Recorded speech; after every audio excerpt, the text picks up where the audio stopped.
Vertical self management centre के रूप में जानी जाने वाली जेल में गोरेंग अपनी दीवार पर 48 नंबर के साथ एक ठोस सेल में जागता है। उसके उपयोग के लिए एक बिस्तर और एक सिंक और फर्श के बीच में एक छेद के अलावा कुछ नहीं है, जिसे उसके सेलमेट त्रिमगासी द पिट कहते हैं। उनकी तरह सैकड़ों मंजिलें हैं। उन सभी में 2 कैदी हैं जो प्रबंधन द्वारा निर्दिष्ट नकली नामों का उपयोग करते हैं। हर दिन छेद के माध्यम से एक मंच पर भोजन उतारा जाता है और आपके पास निचली मंजिल पर जाने से पहले जितना संभव हो उतना खाने के लिए 2 मिनट का समय होता है। आप जितने कम होंगे, आपके कुछ भी खाने की संभावना उतनी ही कम होगी। हर महीने के अंत में बंदियों को फेर दिया जाता है और अलग अलग मंजिलों पर भेज दिया जाता है। जब गोरेंग पहली बार मंच देखता है तो वह खाना नहीं खाने का फैसला करता है, क्योंकि वह भूखा नहीं है और वह निचले स्तरों के लिए खाना छोड़ देता है। जितना हो सके उतना खाने के बाद त्रिमाक्सी ने मेज पर थूक दिया। ऊपर के लोगों को जानने के बाद शायद ऐसा ही होता है। गोरेंग बाद के लिए एक सेब रखने का फैसला करता है, लेकिन मंच छोड़ने के बाद सेल बेहद गर्म महसूस करने लगता है। यह पता चला है कि खाना रखना मना है, इसलिए गोरेंग को सेब से छुटकारा पाना होगा या वे जलकर मर जाएंगे। इससे गोरेंग उस साक्षात्कार के बारे में सोचता है जो उसने उस जगह में प्रवेश करने से पहले लिया था, जब उसे इस तथ्य को स्वीकार करते हुए एक कागज पर हस्ताक्षर करना था कि वह सहमत अवधि समाप्त होने तक बाहर नहीं निकल सकता। प्रत्येक कैदी के पास अपने साथ एक वस्तु लाने का विकल्प होता है और गोरेंग ने डॉन क्विकसोट की एक प्रति लाने का विकल्प चुना। गोरेंग स्वेच्छा से यहाँ आए थे। वह एक मान्यता प्राप्त डिप्लोमा के बदले में 6 महीने बिताएंगे। अगले दिन मंच आने पर गोरेंग ने फिर से खाने से इनकार कर दिया और त्रिमगासी को लगता है कि मंजिल 48 उस पर बर्बाद हो गई है। गोरेंग त्रिमगासी से उसकी कहानी के बारे में पूछता है और त्रिमगासी बताते हैं कि यह सब एक टेलीविजन विज्ञापन के साथ शुरू हुआ।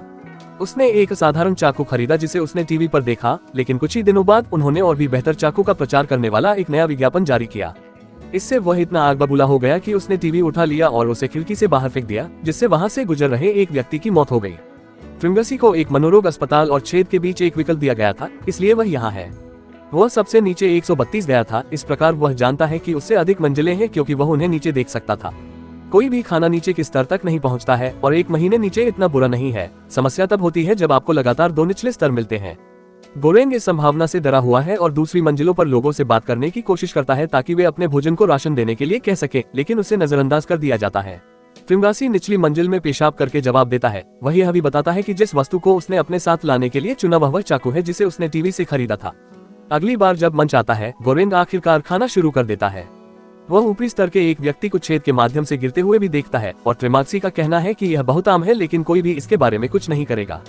त्रिमगासी गोरेंग को उन सभी मंजिलों के बारे में बताता है जिन पर वह रहा है और उल्लेख करता है कि वे अगले महीने एक साथ होंगे। गोरेंग को पता चलता है कि सेलमेट्स को एक साथ रखा जाता है जब वे फेरबदल करते हैं और अंत में समझते हैं कि त्रिमगासी ने अपने पिछले सेलमेट को खा लिया जब वह निचली मंजिलों पर था।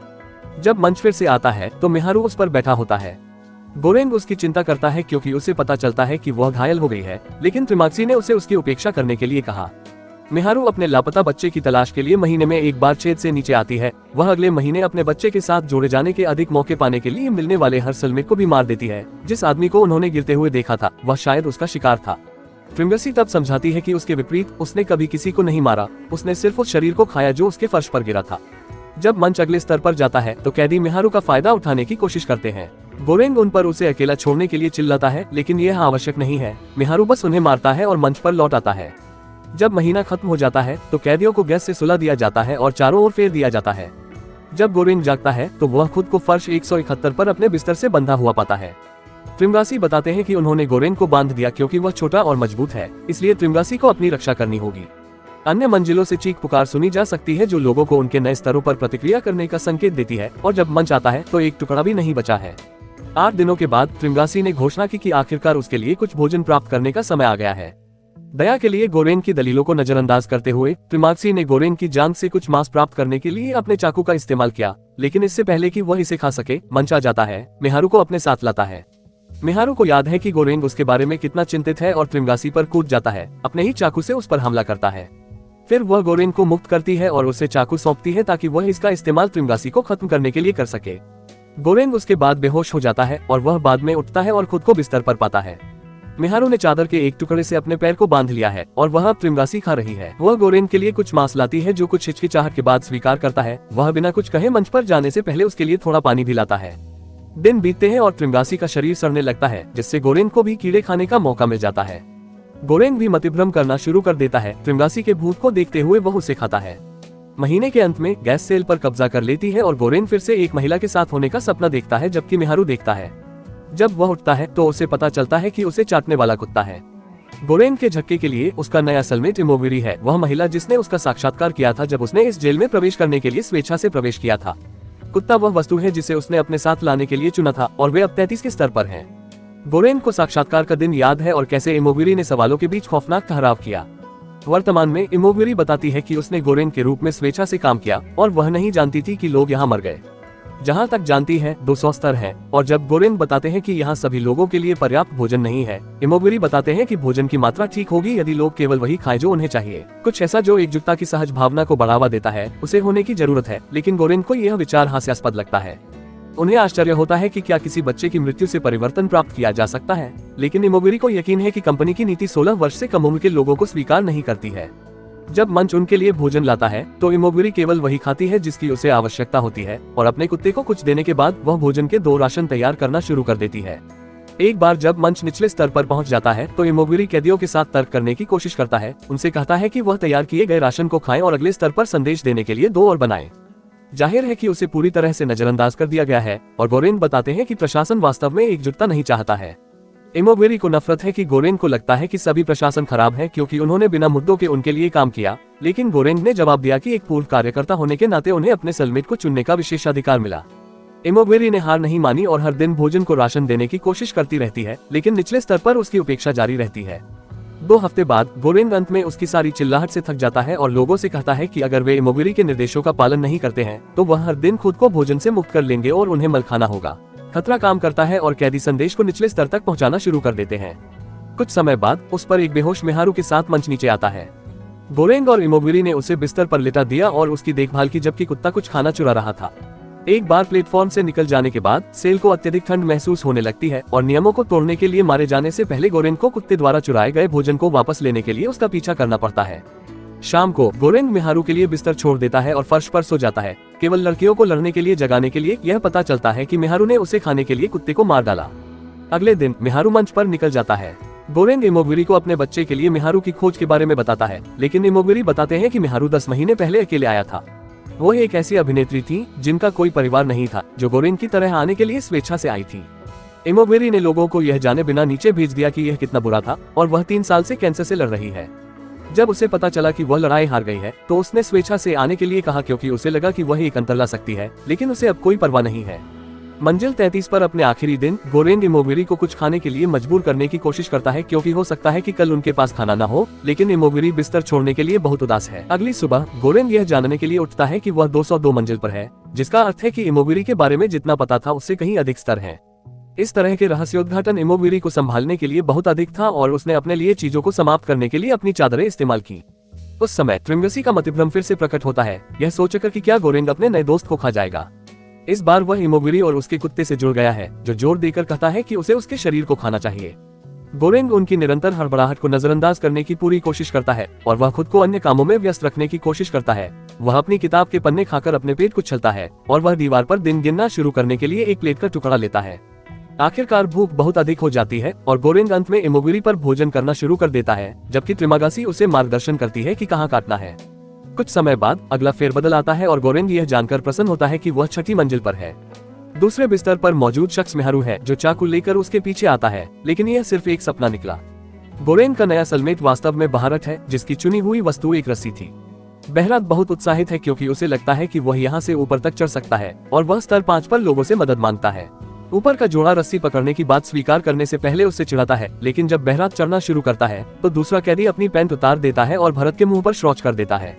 हैरान और निराश बाहर रस्सी छोड़ देता है और गिर जाता है। गोरेन उसे समय पर पकड़ लेता है, लेकिन रस्सी छेद में खो जाती है। जब मंच आता है तो उन्हें खाने के लिए 5 स्तर पर कैदियों को सुनते हुए खाना पड़ता है।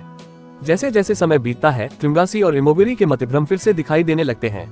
त्रिंगासी का कहना है कि गोरेन बहुत अच्छा कर रहा है क्योंकि उसके पास जाने के लिए केवल 1 और महीना है, और इमोगिरी उसे याद दिलाता है कि परिवर्तन कभी भी अनायास नहीं होता है। यह गोरेन को एक योजना के बारे में सोचने के लिए प्रेरित करता है और वह बहरात से मदद मांगता है। उन्हें जो भी हथियार मिले उसके साथ उन्हें मंच पर कूद जाना चाहिए और यह सुनिश्चित करना चाहिए कि लोग भोजन को राशन दें ताकि हर कोई खा सके। गोरेन ने गणित तब किया जब वह 202 मंजिल पर था और मंच को चलने में लगने वाले समय को देखते हुए वह सोचता है कि लगभग 250 स्तर हैं, जो कि करने योग्य होना चाहिए। बहारट एक साथ काम करना स्वीकार करते हैं और वे इसके धातु के टुकड़ों को हथियारों की तरह इस्तेमाल करने के लिए एक बिस्तर तोड़ देते हैं। उनमें से 2 मंच पर कूदते हैं और स्तर 7 पर जाते हैं, जहां गोरेन बताते हैं कि उन्हें कैदियों को कुछ भी हड़पने की अनुमति नहीं देनी चाहिए। इन लोगों ने कल खाया था और कल भी खाएंगे, इसलिए उन्हें 50 के स्तर के बाद ही भोजन देना शुरू करना चाहिए, जिससे लोगों को परेशानी हो रही है।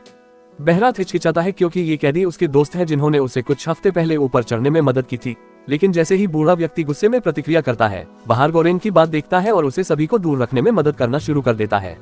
यह जोड़ी लोगों को खाना बरकरार रखने की धमकी देते हुए नीचे जाती रहती है। कुछ और मंजिलों के बाद भरत ब्रह्मांड, एक बूढ़े बुद्धिमान व्यक्ति जिसका भरत सम्मान करता है, के सामने आने से चौंक जाता है। ब्रैबैंड लड़के क्या करने की कोशिश कर रहे हैं इसका अनुमोदन करते हैं, लेकिन वह बताते हैं कि प्रशासन के पास विवेक नहीं है और वे सफल होने पर परवाह नहीं करेंगे, लेकिन शायद सिरोस्तर के कार्यकर्ता करेंगे, इसलिए उन्हें एक प्रतीक की आवश्यकता है। बहारट और गोरेन पन्ना कत्था चुनते हैं क्योंकि यह एक बहुत ही शानदार व्यंजन है और अगर यह नीचे से अछूता रहता है तो यह काफी प्रभावित करेगा। लोगों को खतरों से दूर रखते हुए पन्ना कुटिया को सुरक्षित रखते हुए मिशन जारी है क्योंकि वे नीचे जा रहे हैं। एक बार जब वे 50 के स्तर तक पहुंच जाते हैं तो बहरात और गोरेन भोजन का राशन देना शुरू कर देते हैं और लोग बहुत आभारी होते हैं। स्तर 97 पर उन्हें एक बीमार बूढ़ा और एक मानसिक रूप से अक्षम लड़का मिलता है। गोरेन बूढ़े आदमी को कुछ सूप खिलाने की कोशिश करता है, लेकिन लड़का उन्हें परेशान न करने के लिए कहता है क्योंकि वह बाद में उसे खाने के लिए वैसे भी आदमी को मार डालेगा। अगले स्तर पर केवल एक शरीर है और गोरेन का अनुमान है कि यह वह जगह है जहाँ मेहारू जाग गया। मंच यही नहीं रुकता क्योंकि यहाँ कोई जीवित लोग नहीं है, जिसका अर्थ है कि गोरेन की गणना गलत थी और 250 से अधिक मंजिलें हैं। अगली मंजिल पर वे 2 लोगों को मेहारू पर हमला करते हुए पाते हैं। उनमें से एक के पास तलवार है और दूसरा विशाल और हट्टा कट्टा है, इसलिए जब गोरेन और बहरात लड़की की मदद के लिए कूदते हैं तो खुद का बचाव करना बेहद मुश्किल होता है। बहार पहले अपने आदमी को पाने का प्रबंधन करता है और फिर वह बड़े आदमी को मारने में गोरेन की मदद करता है, लेकिन दुर्भाग्य से मेहारू के लिए बहुत देर हो चुकी है, जो पहले ही मर चुका है। गोरेन उसका शोक मनाना चाहता है, लेकिन इससे पहले कि वह उन्हें पीछे छोड़ दे, बहार उसे मंच पर वापस खींच लेता है।